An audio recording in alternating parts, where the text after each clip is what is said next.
Hola y bienvenidos a este nuevo video. En este caso vamos a ver el tema de física de mecánica celeste. Lo primero que vamos a ver de este tema son los distintos modelos astronómicos que han habido a lo largo del tiempo. Los modelos astronómicos son las distintas representaciones de cómo es la estructura del universo, o sea, cómo están acomodados los distintos astros, incluyendo tanto estrellas como planetas. El primer modelo que existe, que se tiene registro, es el modelo de las esferas celestes o bóvedas celestes. Este modelo es muy antiguo, acá puse siglo X antes de Cristo, aunque creo que aparece en algunos sitios aún antes. ¿Qué son las características de este modelo? Primero de todo, la Tierra es plana. Eso, bueno, todo el mundo sabe. Después, lo segundo es que la Tierra en este modelo es el centro del cosmos, o sea, todo el universo entero gira en torno a la Tierra, está como centro geométrico, ¡pum! Después, acá los cuerpos celestes, o sea, tanto el Sol, la Luna y los planetas, no se mueven en órbitas circulares, sino que se mueven dentro de unas esferas imaginarias, que son justamente estas esferas celestes, y no tienen un movimiento, digamos, regular. Es como que pueden moverse más o menos libremente dentro de estas esferas que se ven acá. Y después que las estrellas y el vacío sideral y las galaxias, todo lo que está más allá de lo que hoy llamamos sistema solar, está conformado por un solo objeto llamado bóveda celeste. Acá ven que hay como una esfera que tapa todo, que tiene estrellas y así como negra. Bueno, esto era básicamente lo que pensaban que eran todas las constelaciones y todas las cosas. Unos pegotes en una esfera vacía. Rarísimo. Después de este modelo pasamos al modelo de Ptolomeo. Este modelo es del siglo II después de Cristo. Las cosas que cambian de este modelo respecto al anterior es que ahora los astros se mueven en órbitas circulares, ya no se mueven en esferas, sino que en círculos perfectos, pero además de moverse en órbitas circulares alrededor de la Tierra, evidentemente, los planetas y el Sol también se mueven en una cosa que Ptolomeo llama epiciclos. Los epiciclos son como órbitas menores en torno a ejes imaginarios. Acá ven, por ejemplo, esto es el Sol. El Sol pensaban que estaba como tercero o cuarto. Y además de girar alrededor de la Tierra así, a la vez también gira alrededor de esta circunferencia imaginaria. Al sumar estos dos movimientos, el de órbita y el de epiciclo, lo que te queda es que los planetas se movían de una manera rarísima, porque se movían tipo como hacia un firulete raro, y bueno, queda un modelo rarísimo. Entonces, ya después avanzando al siglo XV, Copérnico plantea un nuevo modelo donde el centro del universo es el Sol, ya no más la Tierra. Al estar el Sol como centro, ya no había necesidad de que hubieran epiciclos, porque ya con el Sol como centro encajaban todos los planetas en torno a órbitas circulares. Y otro cambio importante es que la Tierra ya es redonda, deja de ser plana. Pasando a Galileo en el siglo XVI, los mayores cambios que hace es que ya no hay una bóveda celeste, sino que hay estrellas y vacío, o sea, no es una esfera, no son las estrellas un pegote en una esfera.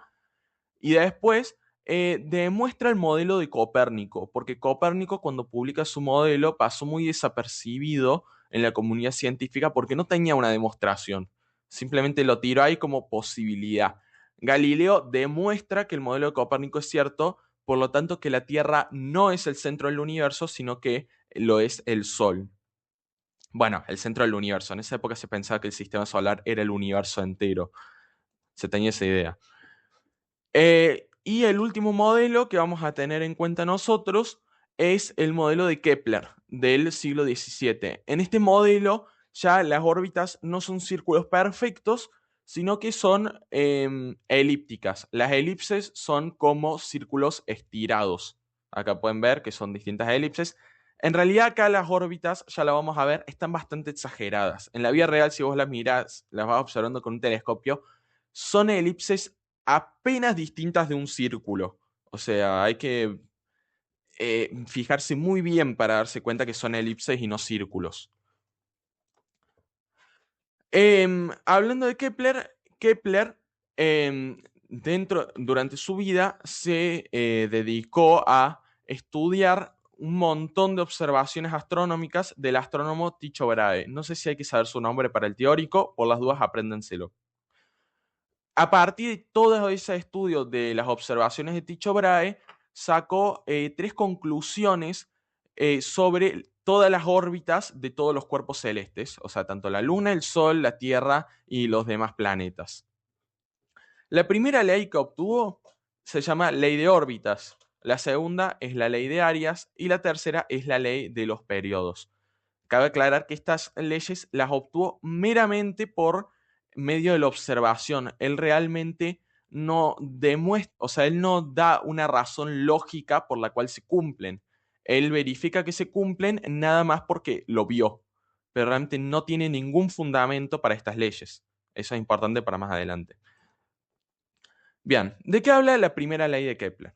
La primera ley de Kepler es meramente teórica y lo que dice es que la órbita de cualquier cuerpo celeste em, traza una trayectoria elíptica en torno al objeto que orbita.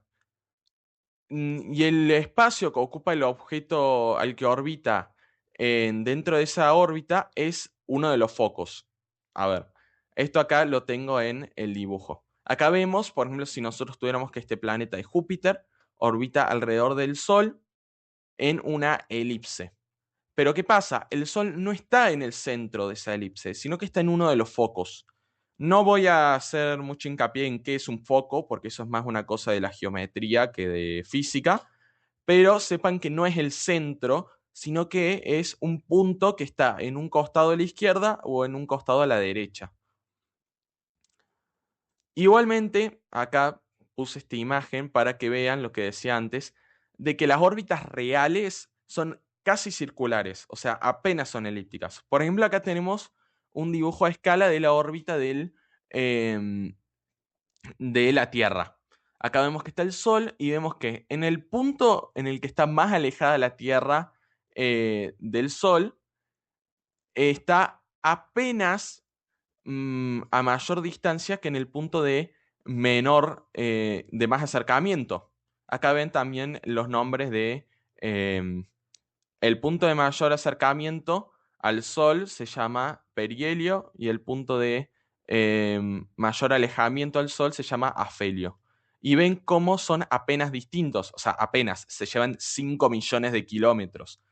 Pero realmente si uno lo traza así en un dibujito, apenas se nota que el Sol está un poquito desplazado a la derecha en la órbita y que la órbita está un poco estirada. Ahora vamos con la segunda ley de Kepler. La segunda ley de Kepler es medio rara. Em, la definición es la siguiente.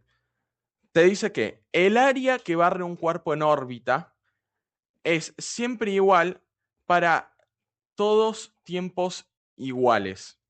¿Qué significa esto que acabo de leer? Imagínate que tenemos de vuelta a un cuerpo orbitando alrededor del Sol, en este caso lo tenemos a Júpiter. Yo acá tengo que en el perihelio, o sea, el punto en el cual está más cercano al Sol, res- respecto al Sol, hizo un área así, o sea, el Júpiter se movió en un momento de este punto hasta este punto. En el tiempo que se movió en este punto, em, se, o sea, lo vamos a llamar delta t, el tiempo en el que se movió de este punto a este punto. Bueno, entre esos dos puntos, lo que se hizo fue, se trazó un área con el Sol. Acá ven que hay una cuña en la cual está conformada por el centro del Sol, el primer punto en el que estuvo Júpiter y el segundo punto en el cual estuvo Júpiter. Eso es lo que llamamos el área que barre el cuerpo. Es un área imaginaria. Realmente el cuerpo, o sea, no es que Júpiter haya pasado por este área, sino que pasó por nada más este lado curvo del área esta. Y después vemos que en el afelio Júpiter pasó por este punto y este punto. Pues resulta ser que el tiempo en el cual lo hizo es delta t también, o sea, es igual a este. Y si te pones a mirar el área que barrió de este punto a este punto, o sea, toda esta cuña, es idéntica al área que barrió de este punto a este punto. O sea que lo que te dice es que cuando los tiempos en los que tarda de moverse a un punto A un punto B, un cuerpo en órbita, son iguales, quiere decir que también el área esta que barre es igual, que es esta cuña formada entre los dos puntos, los dos tiempos y el centro del Sol. Esta segunda ley tiene una aplicación práctica. Y es que a partir de esta ley podemos crear una nueva magnitud a la cual vamos a llamar velocidad areolar. Es básicamente el área que barre un cuerpo dividida el tiempo en el cual lo barre. Nosotros, como vimos, va a ser siempre constante, porque para misma área barrida, mismo tiempo. Entonces, como es constante la velocidad areolar para un mismo cuerpo, podemos saber que si este área se recorrió en un cierto tiempo y esta área se recorrió en el mismo tiempo, ambas áreas son iguales. Entonces, listo, esta ley nos va a permitir a través de la velocidad areolar, que va a ser siempre constante, sacar, por ejemplo, el tiempo en el que se recorrió cierta parte de la órbita. Luego lo vamos a ver en la práctica, todo esto. Ahora vamos con la última ley de Kepler, la tercera ley. Esta ley, ¿qué te dice? Te dice que el cuadrado del periodo de una órbita de cualquier cuerpo es proporcional al cubo del radio de órbita de ese cuerpo. O sea, ¿qué significa esto? Que si yo tengo el periodo de órbita de un cuerpo. Ah, por cierto, ¿qué es el periodo?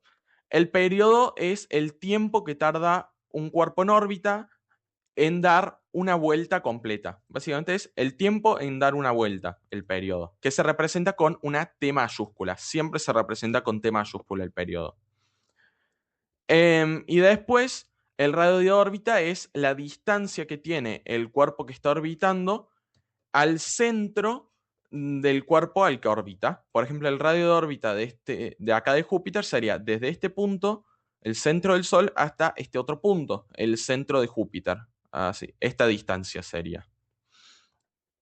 Bueno, pues lo que nos dice esta ley es que esto es constante durante cualquier órbita. Así que, es constante durante cualquier órbita, y otra cosa que no aclaré, que también es constante para todos los objetos que estén orbitando a un mismo cuerpo. O sea, por ejemplo, imagínate que esto es el Sol, y acá tengo que Mercurio, Venus y la Tierra lo están orbitando. Pues resulta ser que como los tres planetas están orbitando al mismo cuerpo celeste, en este caso al Sol, su valor de periodo al cuadrado sobre radio al cubo va a ser igual para los tres, porque este valor es constante no solo para el mismo planeta, sino que es constante para todos los objetos que estén orbitando al mismo cuerpo celeste.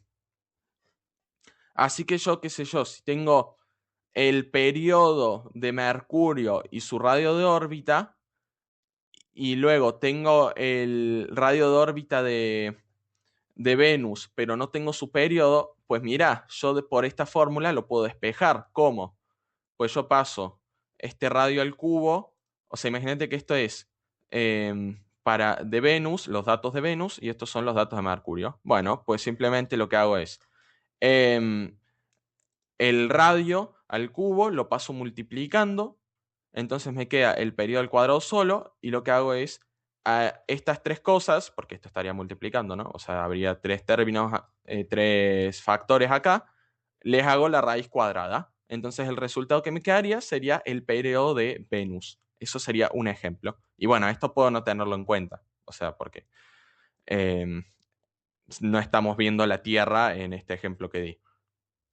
Ahora que pasamos de las leyes de Kepler, vamos a empezar con otro tema, que es movimiento circular uniforme. ¿Y por qué vamos a ver este tema? Bueno, porque si bien las órbitas de los astros son elípticas, como vimos en la primera ley de Kepler, realmente son prácticamente iguales a un círculo. Por ejemplo, bueno, ya lo había mostrado antes, pero lo muestro acá con las dos cosas, y es que esta es a escala la órbita real de la Tierra. Vemos que el Sol está ligeramente más a la derecha, o sea, no está en el centro-centro, y que esto está un poquito estirado a la izquierda, la órbita de la Tierra. Y si nosotros la aproximamos a un círculo, nos queda así la órbita, que si nos damos cuenta es prácticamente idéntico al ojo. Así que nosotros podemos aproximar las órbitas de los cuerpos como si fueran totalmente circulares. Y eso lo vamos a hacer justamente para estudiar las órbitas como si fueran movimientos circulares con velocidad uniforme. Primero de todo, para movimiento circular uniforme, o MCU para los amigos, vamos a distinguir dos tipos de velocidades. Cuando un objeto se está moviendo en círculos, tiene dos velocidades distintas. La primera de todas es la velocidad tangencial. La velocidad tangencial es la cantidad de distancia que abarca el cuerpo que gira en un cierto tiempo. O sea, básicamente la velocidad tangencial es lo que nosotros llamaríamos velocidad secas. O sea, es la velocidad común de toda la vida. Simplemente la distancia que recorre un cuerpo en un cierto tiempo.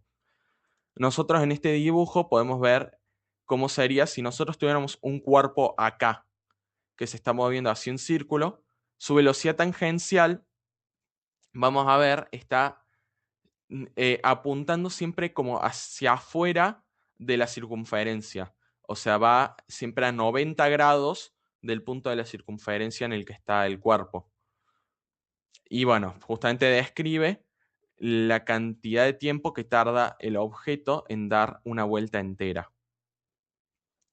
Y lo segundo es la velocidad angular. La velocidad angular es el ángulo que abarca un cuerpo en movimiento circular en un cierto tiempo. Esta magnitud no la habíamos visto antes y es una magnitud que aparece para el movimiento circular.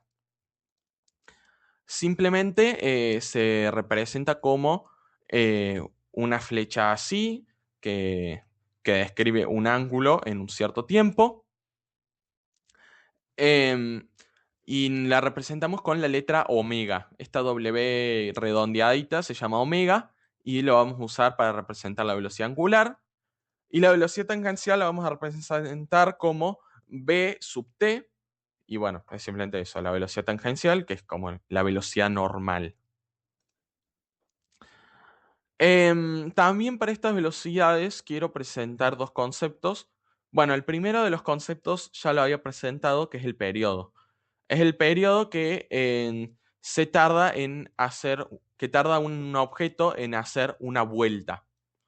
Por ejemplo, la Tierra tiene un periodo de un año, si la vemos respecto al Sol, porque la Tierra tarda en dar una vuelta completa al Sol un año. Así que ese es su periodo. Y lo segundo de todo es el tema del ángulo de giro. Obviamente todo el mundo sabe que es un ángulo, pero en física, siempre que veamos ángulos, no los vamos a ver en grados. Nosotros siempre vemos como que una vuelta en el sistema de grados son 360 grados, sino que lo vamos a medir en radianes. Esto lo que significa es que cada una de las vueltas va a medir 2pi radianes, o sea, va a ser 2pi radianes. Esto lo habíamos visto en matemática. No importa mucho para física, pueden no sabérselo, pero está bueno como para entender un poco mejor. Ahora vamos a ver lo que son las fórmulas para calcular estas velocidades. La velocidad angular se va a calcular como 2pi radianes sobre el periodo del objeto. Su unidad convencionalmente es radian sobre segundo. Y acá quiero hacer un inciso, y es que la unidad radian es una unidad medio rara. Porque es una unidad que vos podés decidir anotar o no anotar. O sea, yo podría haber puesto acá radian como podría haber puesto 1. O sea, podría no haber puesto ninguna unidad, simplemente un número. Es una unidad medio rara y no voy a darle mucha bola a eso, pero sepan que esta unidad ustedes directamente la pueden desaparecer. O sea, vos multiplicás la velocidad angular por otro número y decís, no quiero que me quede radianes. Bueno, directamente desapareces los radianes de la unidad. Y después tenemos la fórmula de velocidad tangencial. La velocidad tangencial es simplemente la velocidad angular por el radio de órbita, o sea, la distancia, bueno, radio de giro, porque esto no solo se aplica para órbitas de cuerpos celestes, sino que para cualquier objeto que se mueva en círculos. El radio de giro es, bueno, como lo habíamos visto, la distancia desde el centro del círculo hasta el centro del objeto que está girando. Así que, bueno, a partir de esta fórmula podemos sacar otra fórmula equivalente que es 2pi por radio dividido periodo. ¿Por qué? Porque si recordamos la velocidad angular es 2pi sobre periodo. Así que bueno, esto resultaría en multiplicar la fórmula de velocidad angular por el radio, que es lo mismo que acá realmente. Y la unidad de velocidad tangencial es metros sobre segundo, igual que el resto de velocidades normales. Ahora vamos a ver otro concepto importante para los movimientos circulares, que es la aceleración centrípeta. Algo que no había dicho para los movimientos circulares es que siempre, pero siempre, tanto la velocidad tangencial como la velocidad angular de un cuerpo en un movimiento circular uniforme van a ser constantes. O sea, su módulo se va a mantener igual. Si empezó como 20 metros sobre segundo, la velocidad tangencial va a seguir siendo 20 metros sobre segundo durante todas las vueltas hasta que deje de girar el objeto. Ahora bien, ¿qué pasa? La velocidad tangencial, si bien no cambia su módulo, sí va cambiando su dirección. Nosotros vemos si tuviéramos un objeto girando, no me pregunten por qué es una Pokéball, así apareció en internet. Al principio va a tener una velocidad tangencial que apunta para un lado, después para otro, y de vuelta va a volver a girar la velocidad tangencial en todas las direcciones. Entonces, si la velocidad tangencial cambia su dirección, claramente tiene que haber una fuerza que le esté cambiando la dirección. Esa fuerza que le está cambiando de dirección se llama fuerza centrípeta.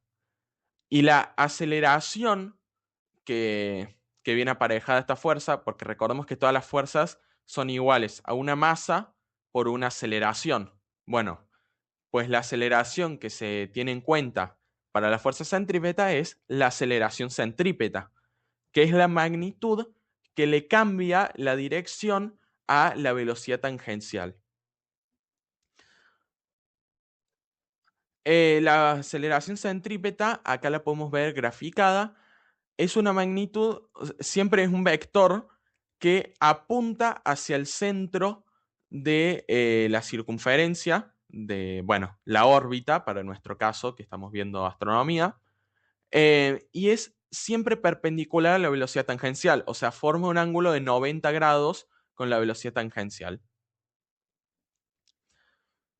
Su fórmula es la siguiente. La aceleración centrípeta es igual a la velocidad tangencial al cuadrado dividido el radio. Hay algo que no sé si recuerda que vimos en clases, y es que el profe empezó a hacer como toda una demostración con unos triángulos en un círculo rarísima. Bueno, esa demostración era la demostración de por qué la aceleración centrípeta es igual a la velocidad tangencial al cuadrado sobre el radio. Creo que esa demostración es puramente teórica, no tiene ningún tipo de aplicación práctica, y creo que no la toma. porque es larguísima, entonces sería imposible de tomarla.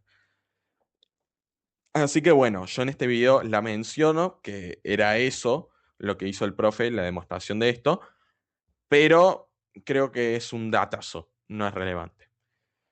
Y ahora que ya vimos la aceleración centrípeta, vamos a ver en sí la fuerza centrípeta. Como ya había dicho, la fuerza centrípeta resulta de hacer la masa del objeto que gira, muy importante eso. Si yo tengo dos objetos, uno que está orbitando al otro, la fuerza centrípeta va a tener en cuenta la masa del objeto que está orbitando. No va a tener en cuenta la masa del objeto que está en el centro.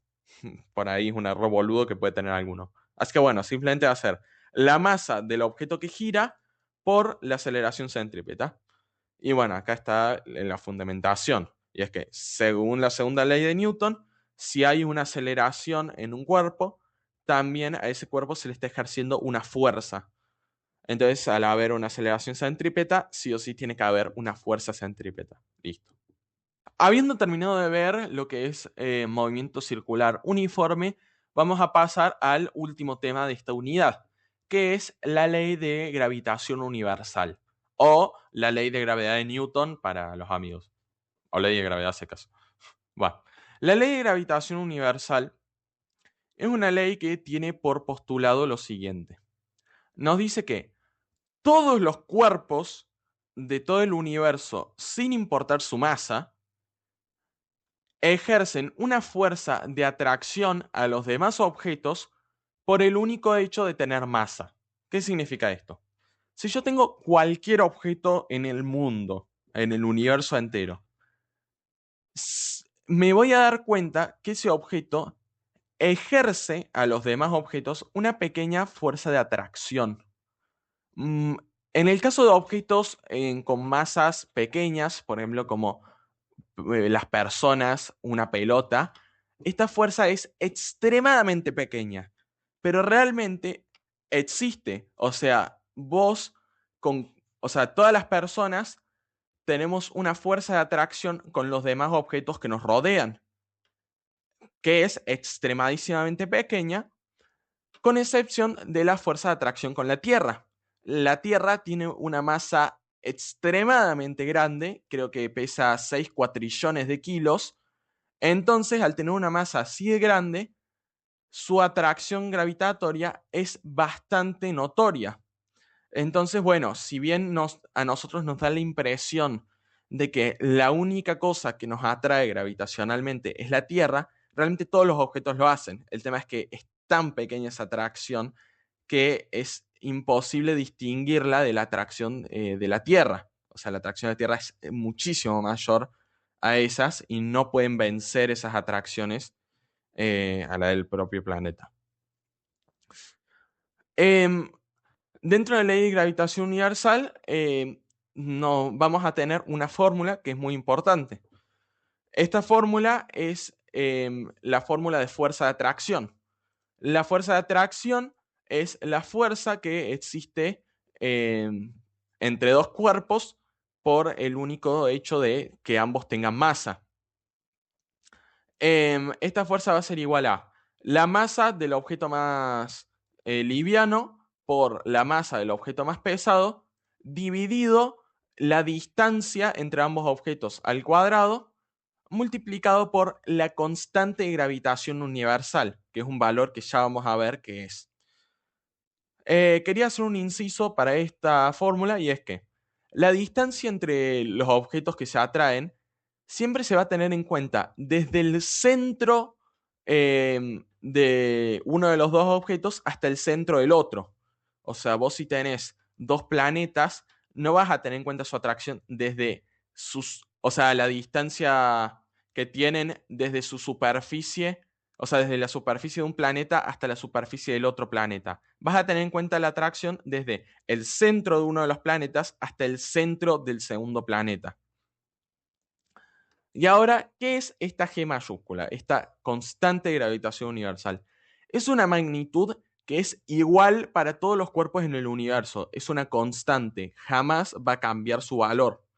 Su valor es concretamente 6,67 por 10 a la menos 11 y su unidad es metro cuadrado sobre kilogramo cuadrado por newton.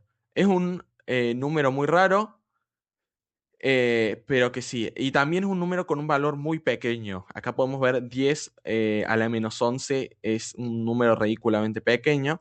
Y es por eso que la fuerza de gravitación es tan débil. Por eso es que entre objetos de masas como 70 kilogramos no notas la fuerza de atracción porque la constante de gravitación es extremadamente pequeña. Ahora bien, esta constante de gravitación, ¿cómo fue medida? Porque claro, si es tan ridículamente pequeña, es muy complicada de medirla, sobre todo teniendo en cuenta que la atracción de la Tierra hace que todos los objetos, o sea, que la fuerza de atracción de los demás objetos no se note, porque siempre la Tierra te atrae más fuerte. Bueno, esta constante se midió utilizando un aparato llamado la balanza de torsión de Cavendish. Esto de acá es teórico. Seguramente lo pregunta el profe en la prueba. ¿Vieron que siempre la primera actividad es teórica? Bueno, seguramente esta va a ser una de las cosas teóricas. La balanza de torsión de Cavendish funciona de la siguiente manera. Acá tenemos una foto en blanco y negro. ¿Y cómo es? Bueno, en esta balanza hay primero de todo eh, dos objetos que cuelgan. El primer objeto tiene colgados dos masas muy pequeñitas. O sea, ustedes ven que acá este objeto, este abanico negro, tiene colgadas como dos circulitos. Estos dos circulitos de acá son unas masas muy chiquititas. O sea, estos son pelotitas más o menos del tamaño de una canica. Y después tiene colgado otro objeto en el cual están colgadas dos esferas de, no me acuerdo si eran 1 kilogramo o 2 kilogramos. No importa el número. Son dos esferas mucho más grandes y con más masa. Entonces, ¿qué pasa? Como esta pelotita chiquita se ve atraída gravitatoriamente, o sea, por esta pelota más grande, va a hacer una fuerza para esta dirección. Y lo mismo pasa con esta pelotita a esta. Esta pelotita chiquita va a verse atraída gravitacionalmente por esta esfera más grande. Así que va a ser una fuerza en esa dirección.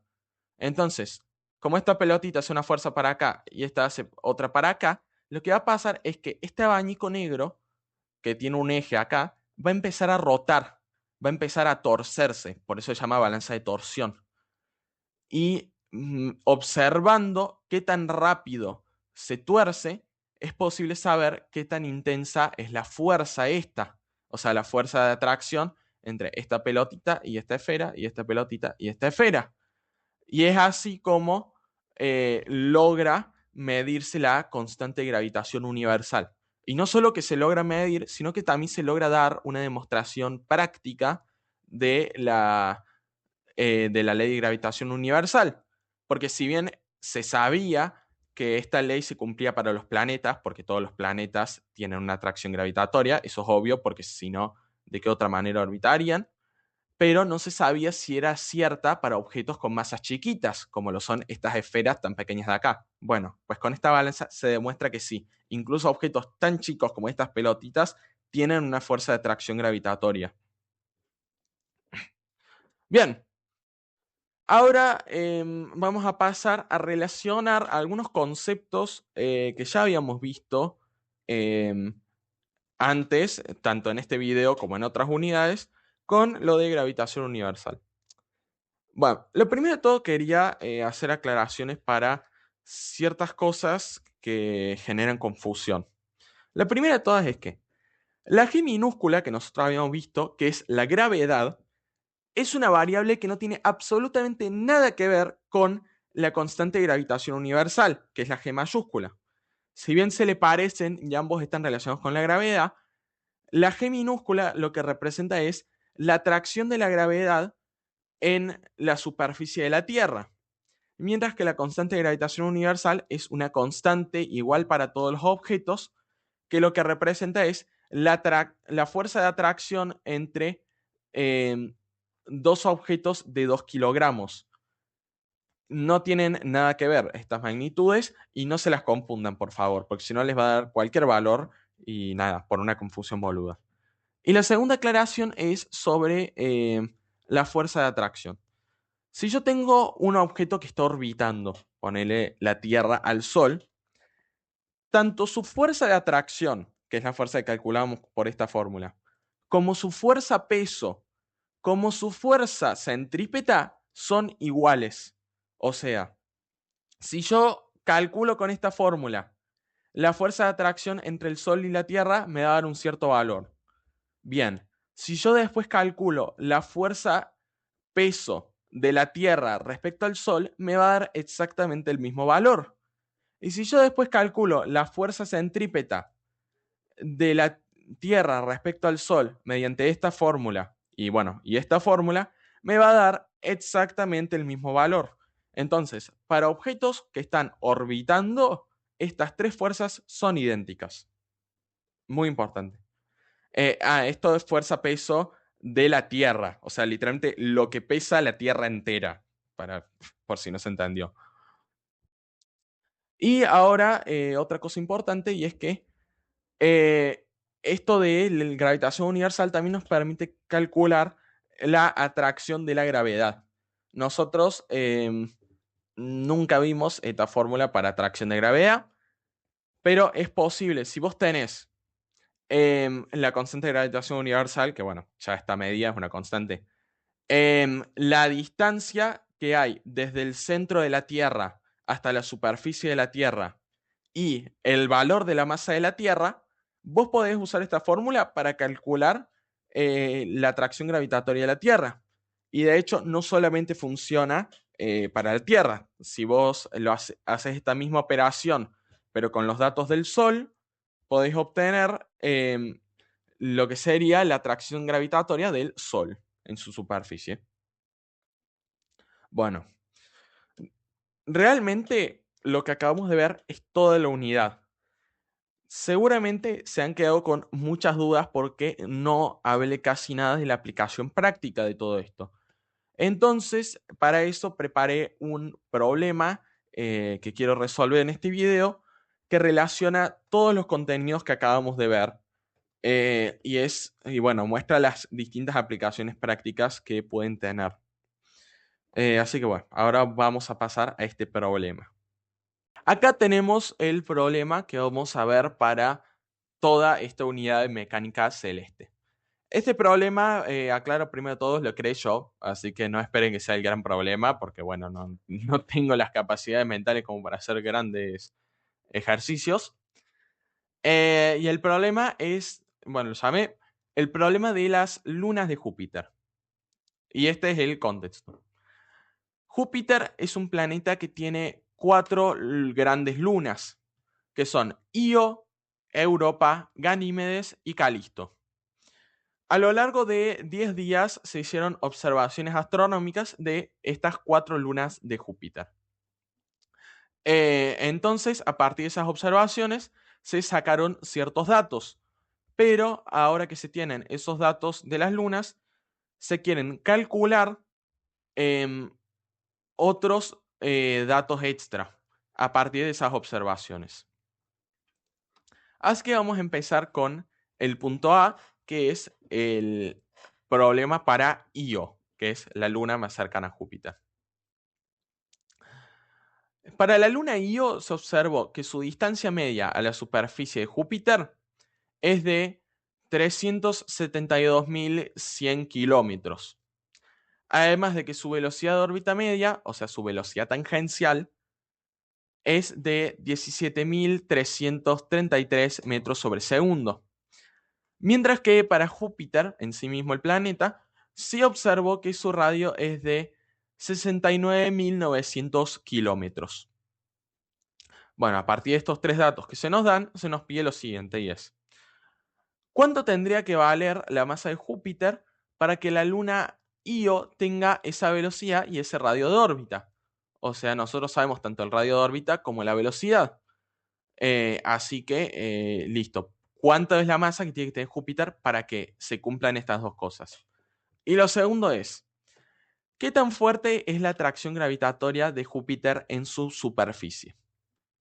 Bien. Para el primer problema, lo que se nos está relacionando es La masa de un planeta, que es la masa mayor que se nos está dando, con el radio de órbita de un objeto que lo orbita, con el radio, no, con la velocidad de ese planeta en sí. Bueno, para este problema, lo primero de todo que vamos a tener que hacer es pensar de dónde sacamos la masa de Júpiter. La única fórmula donde nos aparecía una masa de un objeto que es orbitado, en este caso Júpiter es orbitado por Io, es en la fórmula de gravitación universal. Acá vemos esta fórmula para calcular atracción gravitatoria utiliza la masa de un objeto que es orbitado. Así que nosotros, como es la única fórmula que tenemos para esta situación, vamos a utilizar esta para tratar de sacar la masa de Júpiter. ¿Qué valores se nos relacionan en esta fórmula? Bueno, primero de todo, la atracción gravitatoria entre Júpiter e Io, que es la G minúscula, la constante de gravitación universal, que bueno, es un valor que siempre se va a dar como dato, acá no lo di porque bueno, lo di antes en el video, pero siempre va a ser el mismo. La masa de Júpiter, que es nuestra incógnita, y la distancia entre Júpiter e Io. Respecto a la distancia entre Júpiter e Io, acá lo que se nos dice es que la distancia de Io está medida desde la superficie de Júpiter. Nosotros nunca vamos a usar la distancia medida desde la superficie. Siempre vamos a utilizar la distancia medida desde el centro de ambos cuerpos. ¿Esto qué significa?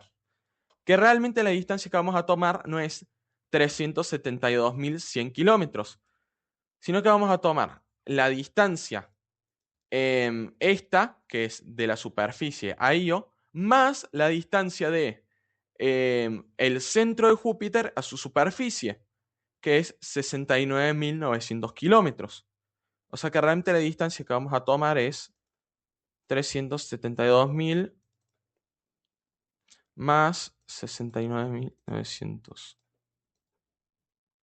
Entonces, listo. Acá voy a ir anotando los distintos datos que vayamos a tener en cuenta. Bueno, aunque se me desfase todo, pero no importa. Entonces, la distancia que vamos a tomar nosotros, como R minúscula, porque ese es la manera en la que representamos la distancia en la fórmula de gravitación universal, va a ser así, de 442.000 kilómetros, que es desde el centro de Júpiter hasta el centro de Io. Después, bueno, nosotros habíamos dicho la fórmula que íbamos a usar iba a ser esta. No te me pongas como G mayúscula. Por la masa dividido el radio al cuadrado. Bueno, los cuadrados. Esto imaginen que es un cuadrado. Em, Ahora bien, ya que sabemos por dónde tirar, vamos a tratar de sacar el valor. Y bueno, es que nosotros sabemos que el valor del radio es, bueno, de distancia entre los dos objetos es así, 442.000 kilómetros al cuadrado. Después, la constante de gravitación universal es 6,67 por 10 a la menos 11. De vuelta, imaginen que esto es em, un, un elevado. Y la unidad no la voy a poner porque es fierísima la unidad de esta constante. Pero ahora vemos una cosa. A nosotros nos falta saber la atracción entre Io y Júpiter. Bueno, pues ¿cómo la vamos a sacar? La vamos a sacar por MCU.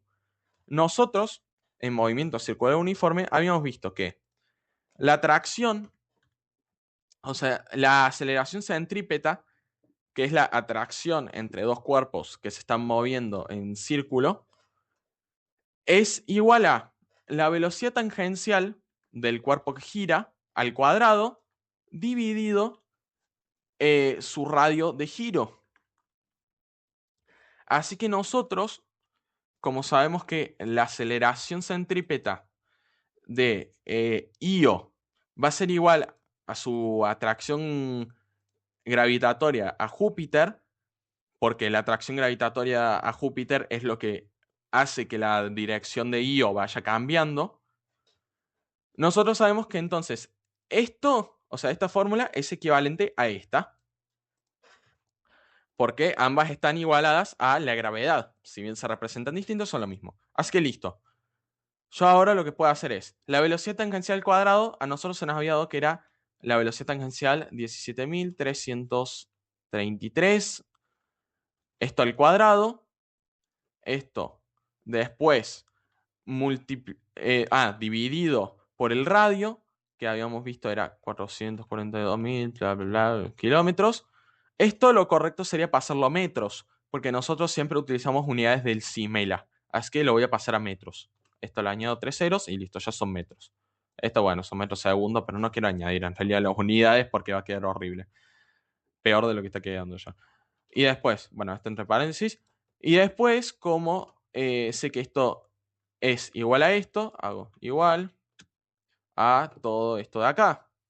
Así que listo, ya la única incógnita que nos queda es la masa de Júpiter. ¿Es un bardo de fórmula? Sí, por supuesto. Pero es que justamente yo quería ver cómo se relacionaba la gravitación universal con el MCU, o sea, el movimiento circular uniforme. Sé que por ahí no se entiende mucho, pero es que es difícil, posta, que se entiendan estas cosas. Son muy raras todas. Ok, entonces, yo ahora lo que estoy haciendo es, estoy calculando las cosas de este lado. Listo, me quedo que el valor de esto es 0, listo, lo copiamos. Ah, listo. Y después, eh, tengo que el 6,67 por 10 a la menos 11 sería 0,00000000001. Em, no, perdón, dividido esto al cuadrado. Ah, me va a quedar un número extremadamente pequeño. No, creo que voy a tener que tirar calculadora científica. La calculadora esta me parece que no me lo hace. Perdón por este inconveniente. Mm, Vamos a estar acá 3 horas con este problema, creo. Pero bueno. Ahí espera, ¿dónde está la calculadora científica?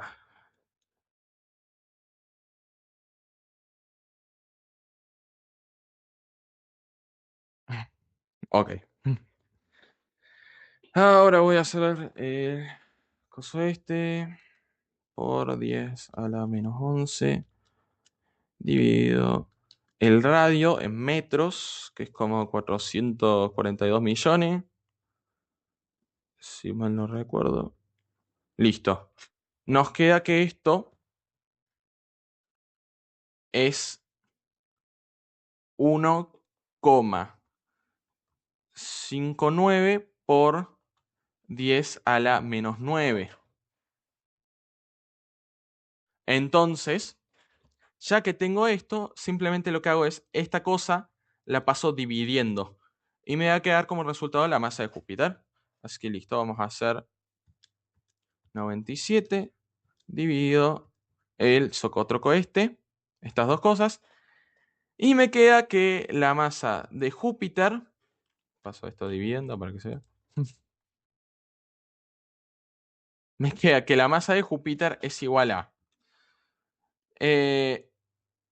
450, 415, 892. Acá hay algo raro. Em, Me estoy dando cuenta, acá hubo algún problema de procedimiento, sí. Bueno, en realidad el valor te queda más grande. Creo que fue un problema de cálculo mío. Puse algo mal en la calculadora. Ah, esto estaba al cuadrado. Me re olvidé de hacer el cuadrado. Bueno, en realidad el valor que nos queda es más grande. Pero si calculan todo esto apropiadamente, que ya no lo voy a volver a hacer, les va a quedar el valor de Júpiter en el peso de Júpiter en kilogramos. Son más o menos como, no me acuerdo el número exacto, pero eran varios cuatrillones. Em, bueno, ahora vamos a pasar al siguiente punto. En este punto siguiente, se nos va a preguntar qué tan fuerte es la atracción gravitatoria de Júpiter en su superficie. ¿Esto cómo lo hacemos? Bueno, lo hacemos simplemente con esta fórmula. Nosotros, teóricamente, ya tenemos la masa de Júpiter. Bueno, no la tengo, pero si calculan todo bien, se consigue. Entonces, listo, lo que haces es, ¿cuánto va a ser la atracción gravitatoria de Júpiter en su superficie? Bueno, va a ser la constante de gravitación universal por su masa dividido la distancia desde su centro hasta su superficie. O sea, vos cuando estás parado en la superficie de un planeta, la distancia que se toma a ese planeta no es cero, porque si no, o sea, la gravedad sería infinita, porque si dividís por cero está infinito. No, lo que se toma es la distancia del centro del planeta, que es lo mismo que su radio. Acá no lo nombra como distancia del centro de Júpiter, pero el radio es la distancia al centro. Así que listo, ya con esa fórmula podrías calcular la gravedad. Em, Sepan que el valor que les da es, creo que es como 20 y algo metros sobre segundo al cuadrado. Así que bueno, si les da un número gigantesco o extremadamente pequeño, sepan que le está dando mal. Ahora vamos a pasar con la segunda parte del problema, que es con la luna Ganímedes, que es la tercera luna. Se observó que la luna Ganímedes tiene un periodo de órbita de 7,15 días, o sea, tarda 7,15 días en dar una vuelta. Y su radio de órbita es de 1.070.000 kilómetros, midiéndolo desde el centro de Júpiter. O sea que ahora ya no hay que tener en cuenta el radio de Júpiter. Primero de todo, ¿cuál es la velocidad de órbita de Ganímedes respecto a Júpiter? Bueno, esto es bastante sencillo porque lo único que vamos a emplear en este caso es MCU.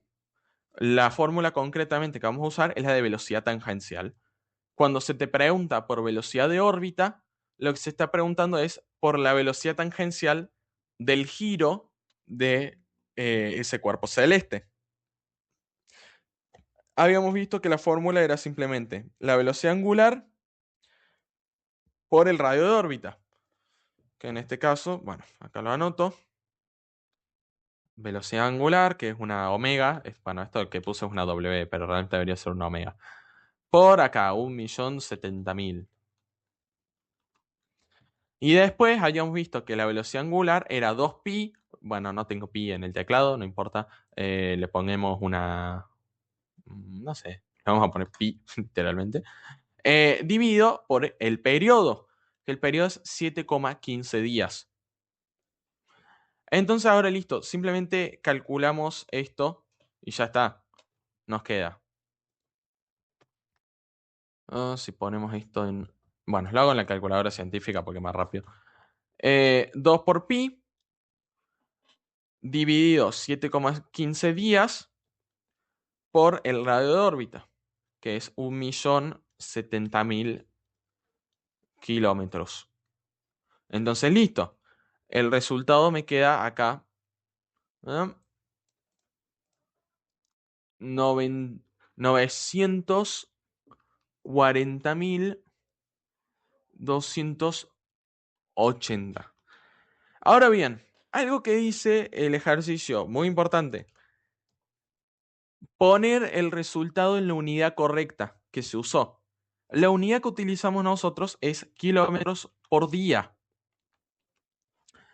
Es muy importante por ahí esto del tema de las unidades, porque es normal que en astronomía, como las cosas son tan gigantes y tardan tanto tiempo, que se utilicen unidades con valores muy grandes. Por ejemplo, que se utilice para el tiempo días o años, que se utilicen para las distancias unidades astronómicas, que es una unidad que no vimos y bueno, no vamos a ver porque no la dio Mauro. Siempre se utilizan unidades gigantes, así que siempre hay que tener en cuenta las unidades que se están utilizando. Este valor es muy grande, pero ¿por qué es muy grande? Porque es la cantidad de kilómetros que recorre en un día entero. O sea, es mucho tiempo. Y si te lo pidiera en metros sobre segundo, bueno, habría que haber hecho todas las conversiones de unidades. Em, Ahora listo.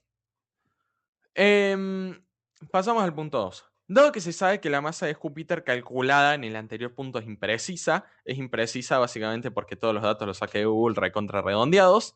em, Calcule la atracción entre Ganímedes y Júpiter sin usar la masa de Júpiter. Esto ahora, ¿cómo lo vamos a hacer? Y es que, bueno, nosotros no podemos utilizar masa y tenemos que calcular una atracción entre un cuerpo que está girando y un cuerpo alrededor del cual gira. Pues, ¿qué vamos a usar? Vamos a usar la fórmula de aceleración centrípeta. Recordemos que la aceleración centrípeta nos dice, o sea, es la aceleración con la que se atrae el cuerpo que gira al centro. ¿Cómo era la fórmula? Bueno, ya la habíamos visto antes. Velocidad tangencial al cuadrado dividido el radio de órbita. Nosotros tenemos ambos datos. Entonces hacemos nuestra velocidad tangencial al cuadrado, la dividimos por el radio.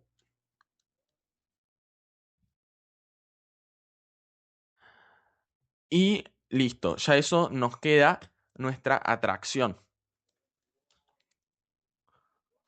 Ahí me quedó 826,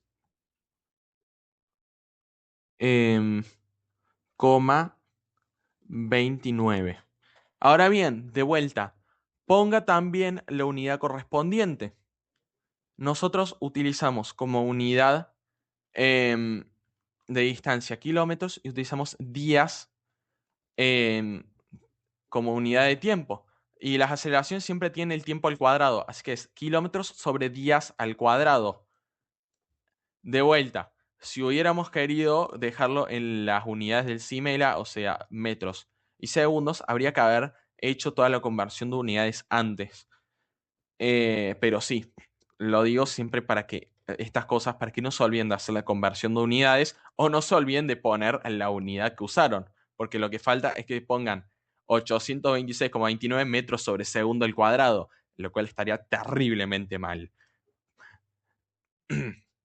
Listo. Ahora que terminamos este problema, vamos a pasar al problema con la luna de Europa. Europa es acá la segunda luna. Y el único dato que se nos da es que su radio de órbita, medido desde el centro de Júpiter, es de 670.900 kilómetros. Lo que nos dice es, primero, teniendo en cuenta los datos conocidos de las anteriores lunas, o sea, Ganímedes e Io, calcule el periodo orbital de Europa. ¿Esto cómo lo vamos a hacer? Bueno, ¿qué fórmula nos relacionaba el periodo orbital y el radio, que es el único dato que tenemos de Europa? Bueno, la fórmula que nos lo relacionaba, y con los otros planetas, era la tercera ley de Newton. En tercera ley de Newton habíamos visto, digo, de Newton, escúchame, de Kepler, dije mal. Tercera ley de Kepler es esta de acá, que vemos que utiliza los periodos de las lunas, en este caso, y los radios de órbita de las lunas como datos. Entonces, lo que vamos a hacer es lo siguiente. Tenemos que tener en cuenta los datos conocidos de las anteriores lunas. Yo en este caso puedo elegir entre cualquiera de las dos lunas. En este caso vamos a utilizar Ganímedes, porque Ganímedes tenemos creo que su radio y su periodo de órbita. Así que sabemos que mm, el periodo de órbita de Ganímedes, que son 7,15 días al cuadrado, dividido por su radio de órbita, que es 1.070.000 kilómetros al cubo, esto va a ser igual a... no, espera. Esto va a ser igual a el periodo al cuadrado de Europa, que es nuestra incógnita, dividido su radio de órbita, que son 670.900 kilómetros al cubo. Esto era la fórmula de tercera ley de Kepler.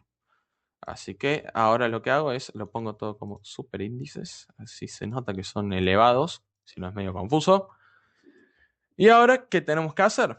Bueno, nosotros tenemos que acá está el radio al cubo dividiendo, así que lo vamos a pasar multiplicando al otro lado. Pasamos multiplicando mm, y lo sacamos de acá. Entonces, ya acá nos queda que todo este socotroco de acá es igual al periodo al cuadrado. Entonces, ¿eso qué significa? Que además a todo esto le tenemos que hacer la raíz cuadrada. Como no hay un símbolo de raíz cuadrada en PowerPoint, vamos a poner directamente raíz. Y ya está. Entonces, esto nos quedaría igual al periodo. Todo esto de acá. Así que simplemente lo calculamos.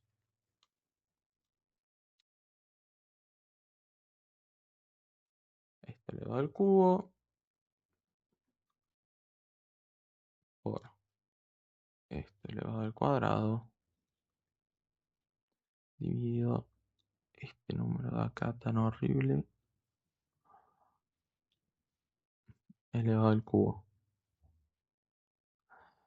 Entonces nos queda que el periodo de Europa es de 12,6 días. De vuelta, no nos olvidemos de las unidades, estábamos haciendo todo en días, sigámoslo haciendo en días.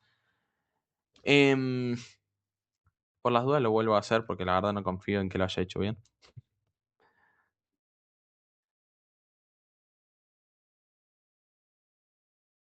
Y esto, perdón por esto, sé que es medio bodrio, medio bastante. Em, pero bueno, es así, es lo que toca. Bueno, creo que lo hice bien. Así que listo. Ya acá tenemos el periodo. Y ahora, la segunda cosa es, se quiere colocar un satélite estacionario, o sea, cuyo periodo de órbita es igual a un día en ese planeta, luego lo explico bien, orbitando a Júpiter, para poder observarlo siempre. Sabiendo que un día joviano, o sea, un día de Júpiter, dura 10 horas, ¿cuánto tendría que valer el radio orbital del satélite para ser estacionario? Bien, esto, em, ¿qué quiere decir? Lo de que sea estacionario un satélite quiere decir que tarda lo mismo en hacer un periodo que lo que tarda ese planeta en girar sobre su propio eje. Acá los satélites estacionarios en la Tierra tienen un periodo de 24 horas. Entonces eso permite que siempre estén justo encima de la Tierra en el mismo punto todo el tiempo. Lo habíamos visto en ADS, me parece, pero bueno, lo aclaro. Entonces, para esto también vamos a usar la tercera ley de Kepler. ¿Por qué? Porque acá lo que se nos está pidiendo es un radio y el dato que se nos da es un tiempo. Entonces, si tenemos un radio de órbita y un tiempo de órbita, es generalmente tercera ley de Kepler. Entonces, por un lado, sabemos lo siguiente, que 10 horas dividido el radio, o sea, 10 horas al cuadrado, perdón, dividido el radio de órbita al cubo, que es nuestra incógnita, va a ser igual al periodo de, de cualquiera de los otros planetas en horas. Voy a volver a agarrar el de Ganímedes. Primero todos los teníamos como en 7,15 días. Entonces lo vamos a multiplicar por 24 para que nos dé las horas. Ok. Es igual a 171,6 horas al cuadrado, que es el periodo de Ganímedes en horas, dividido por su radio al cubo en kilómetros, que nos queda así, 1.070.000 kilómetros al cubo. Entonces, listo. Ahora vamos a despejar para esta fórmula el radio. Em, lo primero de todo que vamos a hacer es, al radio cubo, como está dividiendo, lo vamos a pasar multiplicando. Listo. Y ahora todo esto que está multiplicando lo vamos a pasar dividiendo. todos los números que... Una cosa, cuando... eh, no, nada. Estaba divagando. Esto lo pasamos multiplicando. Porque como esto ya está dividiendo, al pasarlo dividiendo pasa multiplicando. Es así. Y después esto sí que, como estaba multiplicando, pasa dividiendo. Bueno, va a quedarme chiquito porque así es el formato. Y listo. Ya me queda que todo esto es igual al cubo del radio. Pero yo quiero el radio. Así que lo que voy a hacer es raíz cúbica. Muy bien. Entonces vamos a hacer.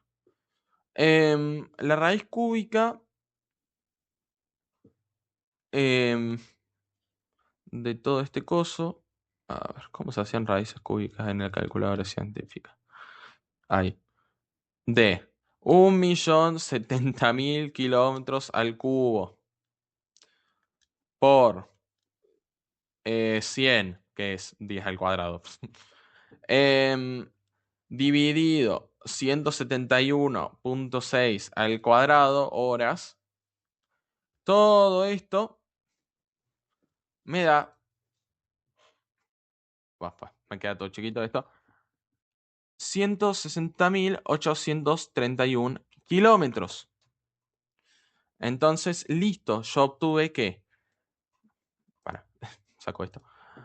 Entonces obtuvimos que listo, el satélite para tardar 10 horas en dar una vuelta a Júpiter, que es el tiempo que tarda Júpiter en dar una vuelta sobre sí mismo, es de 160.831 kilómetros, la altura que tiene que tener.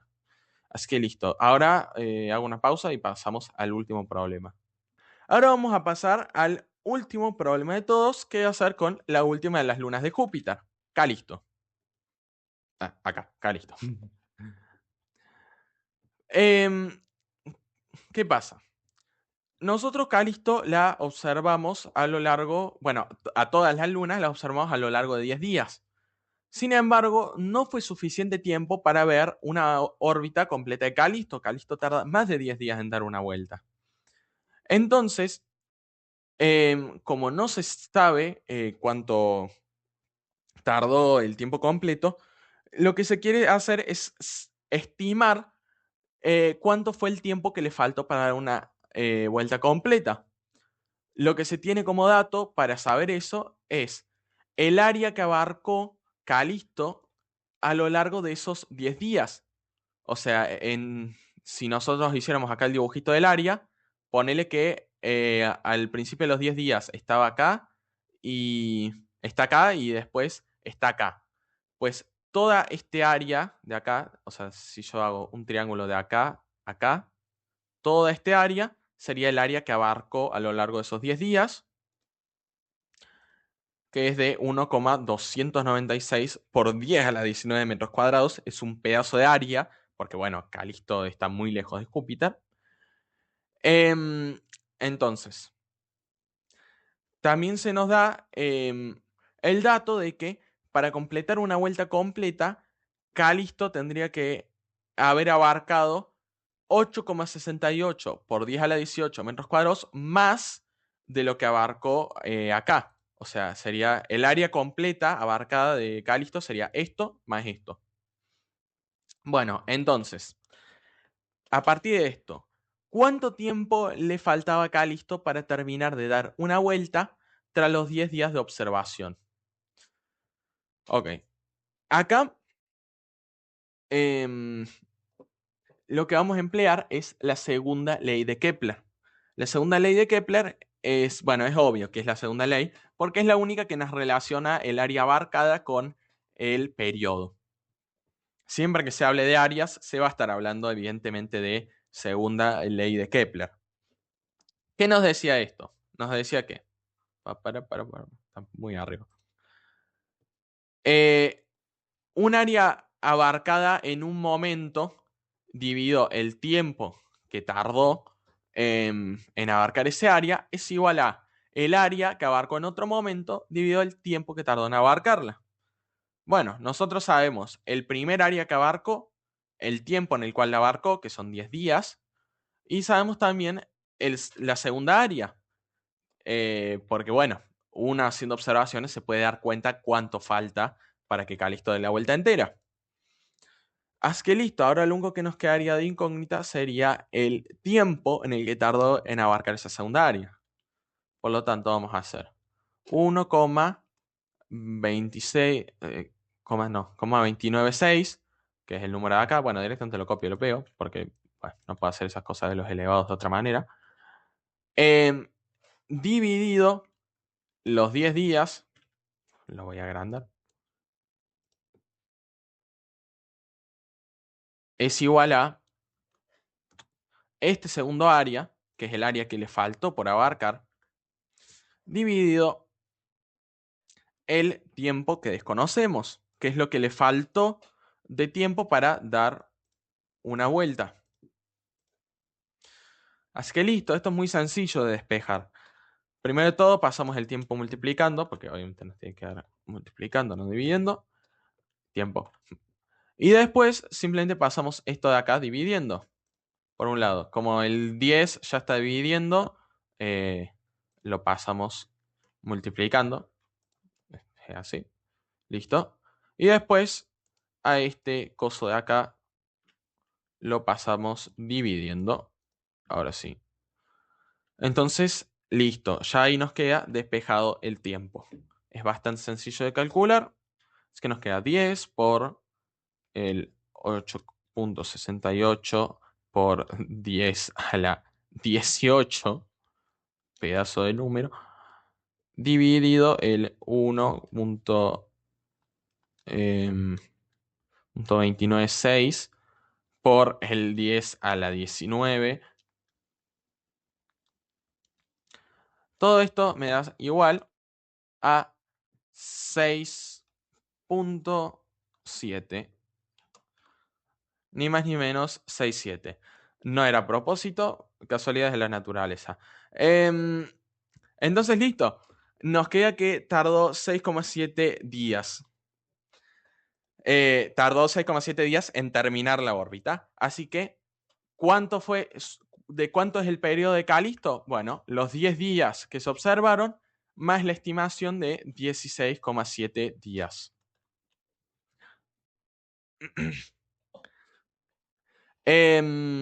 Bueno, y ya una vez tenemos esto, puse este último ejercicio de relleno, porque la verdad no se me ocurrió otra aplicación para segunda ley de Kepler, que es de calcular la velocidad angular de Calisto.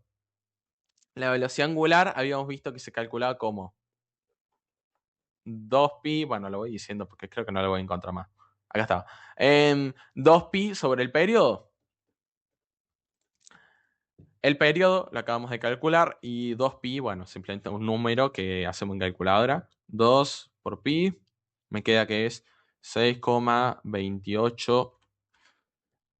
Y esto lo dividís por el 16,7. Entonces, haciendo esta división, muy sencilla, me queda que la velocidad angular de esto es 0,37, no, 38, perdón, radianes sobre día. Bueno, puse la respuesta encima de la pregunta, tontísimo, pero sí, listo. Esta es la respuesta. La velocidad angular de Calisto es 0,38 radianes por día. Y listo. Estos son todos los ejercicios en los cuales abarcamos todos los temas que van a esta prueba.